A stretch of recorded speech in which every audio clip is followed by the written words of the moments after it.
बैठा था कृष्ण तहसील में। एक माँ और उसकी बेटी करीब 22-23 साल की आई, उसका नाम दिव्या था।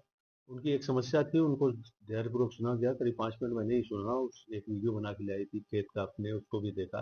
तत्काल आदेश भी जारी किए कि उनका जो भी आंशिक रूप से अतिक्रमित है खेत, उसको खाली करा के अतिक्रमणकर्ताओं के विरुद्ध कार्रवाई की जाए।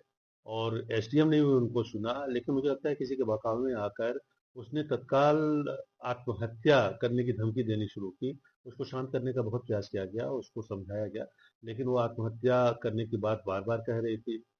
तो इस आशंका से ग्रस्त होकर कि कहीं वो आत्मघाती कदम न उठा ले, पुलिस की निगरानी में उसको पुलिस बुला के पुलिस की निगरानी में दिया गया। और पुलिस ने भी उसको समझाया।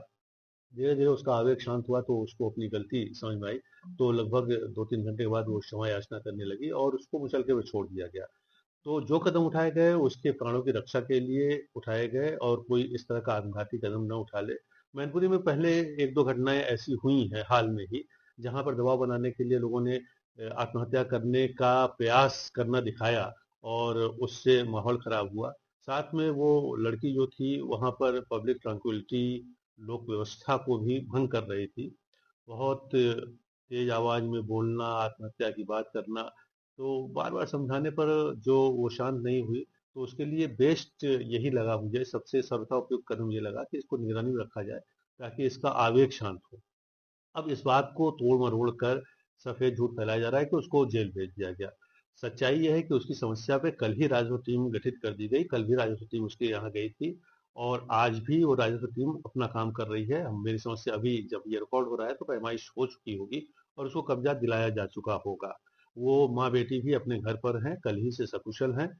केवल उसका आवेग देखते हुए इस आशंका से कि कहीं वो अपने आप को कोई क्षति न पहुंचा ले, उसे निगरानी में रखा गया।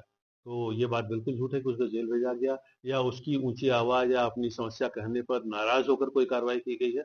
ये बिल्कुल झूठ है, ये छवि खराब कही जा रही है। आप सहमत होंगे कि यहाँ पर जन समस्याओं के निस्तारण पर विशेष प्रयास किए जा रहे हैं और पिछले दिनों में जन समस्याओं में की गुणवत्ता में बहुत ही उत्तरोत्तर वृद्धि हुई है। उसकी गुणवत्ता मैं स्वयं जाकर मौके पर देखता हूँ, अपने अधिकारियों को भी दौड़ाता रहता हूँ।